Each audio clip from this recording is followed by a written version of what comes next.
El día de hoy vamos a ver la clasificación de T-RATS. Básicamente este se refiere a un sistema de estratificación de riesgo para todas aquellas lesiones tiroideas. Se realizan ultrasonidos de tiroides a pacientes que cumplen con ciertos criterios, ya sea clínicos, por síntomas o inclusive en la exploración física con una maniobra que veremos más adelante, que es la maniobra de Kervine para palpación de glándula tiroidea. En este caso el T-RATS se basa en aspectos fundamentales para dar su puntaje: composición, ecogenicidad, forma, márgenes y focos ecogénicos. En base a todas estas puntuaciones que les acabo de decir, vamos a hacer una sumatoria de todo esto. Los puntos que salgan resultantes serán la clasificación que nosotros le demos al T-RATS, que en este caso se puede dividir en 5 estadios: T-RATS 1, 2, 3, 4 y por último tendríamos el T-RATS 5. Entonces vamos a empezar con el primer nivel. Si a ustedes les llegara un paciente que se le realizó un ultrasonido tiroideo y en este caso nos reportan un T-RATS 1, quiere decir que es benigno, lo cual significa que a su paciente solo le van a seguir dando seguimiento y valoración normal sin necesidad de realizar algún tipo de estudio adicional ni tampoco realizar algún tipo de biopsia. En el caso de que su paciente llegue con un T-RATS que se reporte como 2, en este caso encontraron hallazgos, sin embargo no hay sospecha de malignidad. Se va a tratar de la misma manera que en el T-RATS 1. En este caso no es necesario hacer una biopsia por aspiración y tampoco es necesario algún estudio adicional. En T-RATS 1 obtienen 0 puntos y en T-RATS 2 obtienen 2 puntos, ya sea de todas estas amplia gama de posibilidades que nosotros podemos llegar a encontrar en el ultrasonido. Lo importante aquí es que a partir del T-RATS 3 en adelante, nosotros ya vamos a tener que hacer algo a nuestro paciente.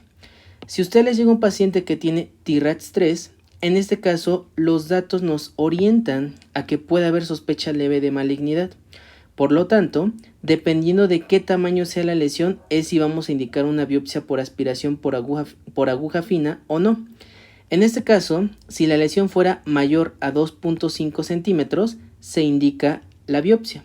En este caso, si la lesión es de 1.5 centímetros, se indicaría seguimiento y valoración, que por lo general es semestral.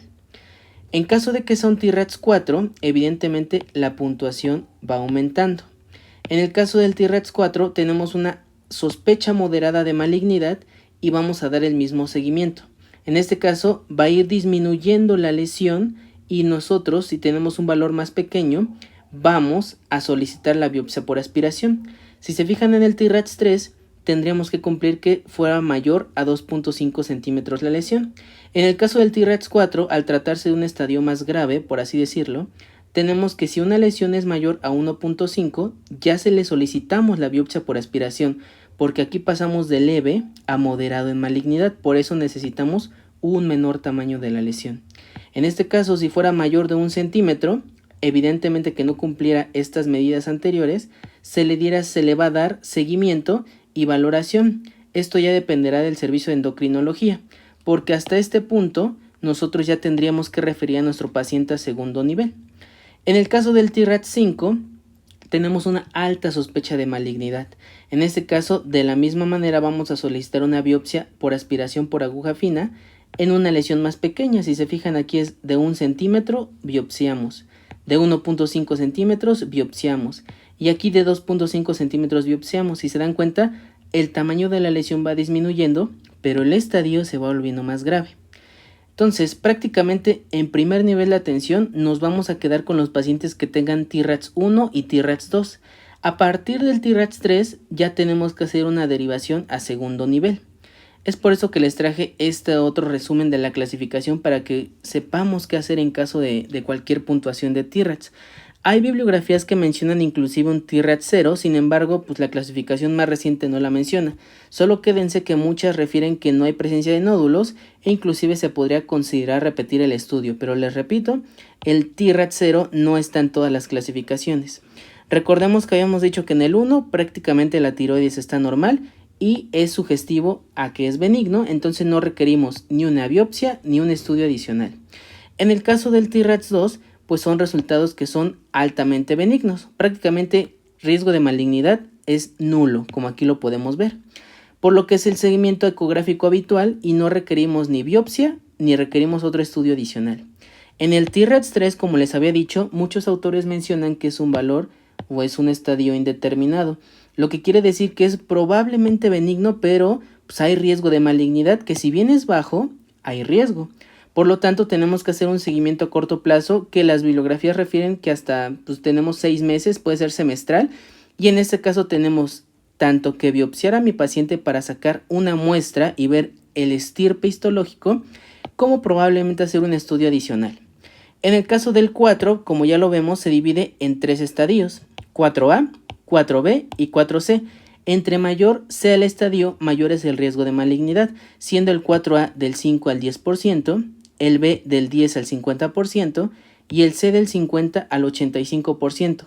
En cualquiera de los 3 estadios, lo más importante es que pues es probablemente maligno, por lo que sí o sí tenemos que hacer una biopsia por aspiración por aguja fina, e inclusive si el resultado de la citología de la biopsia no fuera concluyente, tenemos que volver a reaspirar, tenemos que volver a hacer el estudio, porque eso pasa muchas veces en los pacientes y por eso se les vuelve a solicitar la biopsia.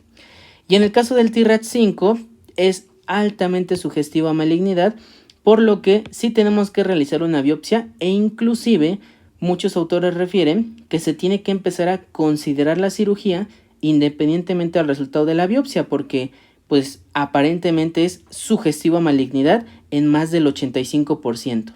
Y en el T-RAT 6 prácticamente la malignidad ya se detectó por biopsia y se tiene que hacer el abordaje correspondiente. Por último, les traje algunos criterios ecográficos que tienen que cumplir este ultrasonido tiroideo para decir que es sospechoso a malignidad. Veremos más adelante qué se refiere con hipoecogénico, hiperecogénico o isoecogénico, pero lo veremos más adelante. Prácticamente se refiere a que una lesión sea hipoecogénica, esté marcada en esta parte, que existan microcalcificaciones o prácticamente cualquier componente sólido, que aparezcan nodulaciones que tengan en su interior ya sea componentes quísticos o componentes sólidos, porque esto lo podemos diferenciar en el ultrasonido. Bordes irregulares prácticamente son todos aquellos márgenes lobulados o que sean irregulares. Que empiece a invadirse el parénquima a nivel de la glándula tiroidea, eso no es normal. Al igual que esto es muy importante en ecografía tiroidea, porque tenemos una anatomía de la tiroides en la que predomina la altura en lugar que la anchura. Esto es altamente riesgo a malignidad y en inglés se denomina Thaler-Dan-White. Y una vascularización intranodal, prácticamente que nosotros aplicamos el Doppler y está muy vascularizado.